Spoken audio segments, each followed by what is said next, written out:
जय सिया राम। स्वागत है आप सभी लोगों का हमारे YouTube चैनल श्री हनुमान धाम में। मैं शशिकांत शुक्ला लेकर के उपस्थित हमेशा की तरह एक बेहद ही भक्ति और महत्वपूर्ण आज का यह प्रसंग आप सभी हमारे परिवारीजनों के भक्तजनों के समक्ष। आज का यह प्रसंग श्री हनुमान जी की कृपा। क्या है श्री हनुमान जी की कृपा? सभी लोग कहते हैं कि श्री हनुमान जी की कृपा यदि मिल जाए, श्री हनुमान जी यदि कृपालु हो जाए तो जीवन जो है धन्य हो जाता है। श्री हनुमान जी की कृपा प्राप्त करने के लिए पहले तो श्री हनुमान जी के चरण शरण में सेवा और भक्ति की पात्रता होनी अति आवश्यक है। पात्रता से यह अभिप्राय है कि मन, कर्म और वचन तीनों जो है पवित्र होना चाहिए। मन में किसी के प्रति विद्वेष की भावना न हो,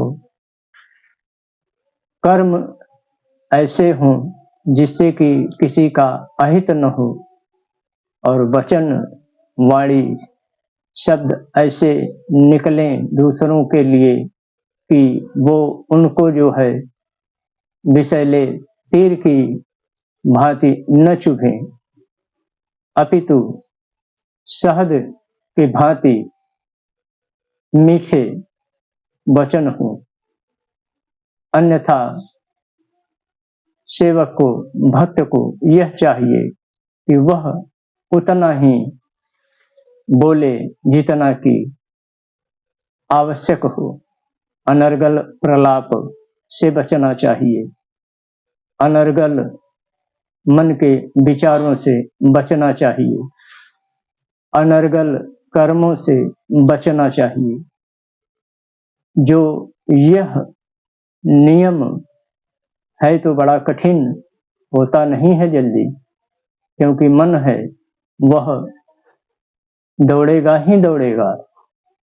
जहां गलत, जहां कुसंगति, जहां कुमति कि थोड़ी सी भी उसको गंध दिखाई देगी वहां वो दौड़ना चाहेगा। उसकी लगाम को पकड़ करके रखना पड़ता है, बड़ा कठिन कार्य है। कर्म भी ऐसा हो ही जाता है, उस पे भी विशेष ध्यान देने से धीरे धीरे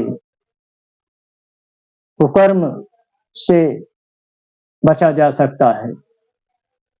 और वचन, उस पर भी लगाम लगा करके रखना पड़ता है। इसके लिए एक आश्रय प्रभु के नाम का, बाबा के नाम का, जो भी नाम प्रिय हो, इष्ट का, गुरु प्रदत्त नाम, आराध्य का नाम,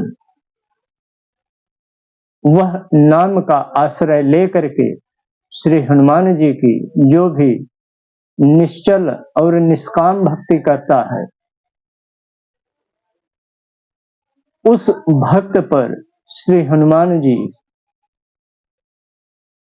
जल्दी तो प्रसन्न नहीं होते हैं, परीक्षाएं बहुत लेते हैं कि यह जो आन पड़ा है अपने आप को बहुत बड़ा मेरा भक्त कहता है, क्या यह भक्त बनने लायक है, पात्रता है, धैर्य है, सहन शक्ति है।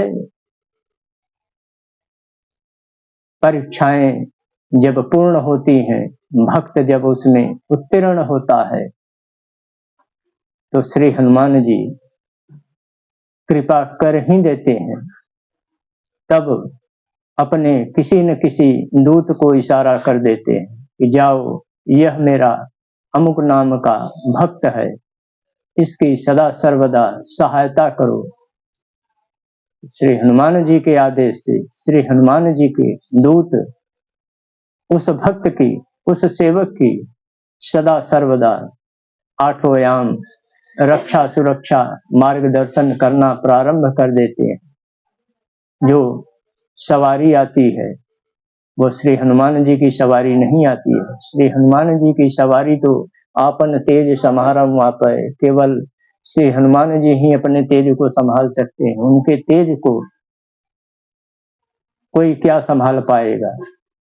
जो कुछ भी कृपा रूपी तरंगे आती हैं वो श्री हनुमान जी के दूत होते हैं। उनकी भी कुछ तरंगे ही जो है प्राप्त होती हैं, उनकी भी पूर्ण सवारी नहीं होती है। तो मन कर्म वचन इस पर जिसका विशेष नियंत्रण हो जाता है और श्री हनुमान जी के चरण शरण में के निष्काम सेवा भक्ति प्रभु के नाम का आश्रय लेकर के, गुरु के द्वारा प्रदत्त नाम का आश्रय लेकर के, अपने आराध्य इष्ट के नाम का आश्रय लेकर के, श्री हनुमान जी बाबा के नाम का आश्रय लेकर के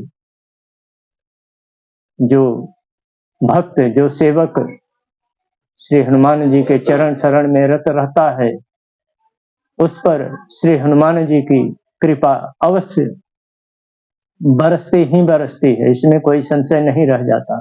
तो आशा और विश्वास से ही कि यह प्रसंग अवश्य आपको भली भांति समझ में आया होगा और आपके लिए हितकर एवं मंगलकारी सिद्ध भी होगा। प्रसंग उत्तम लगा हो, हितकर लगा हो, अवश्य वीडियो को लाइक कर दीजिएगा, शेयर कर दीजिएगा। चैनल पर पहली बार आए हैं तो सब्सक्राइब भी कर लीजिएगा। दीजिए इस प्रसंग को यहीं पर विराम देने की अनुमति। मिलते हैं पुनः अगले प्रसंग में एक नए वीडियो के साथ। तब तक के लिए जय सिया राम।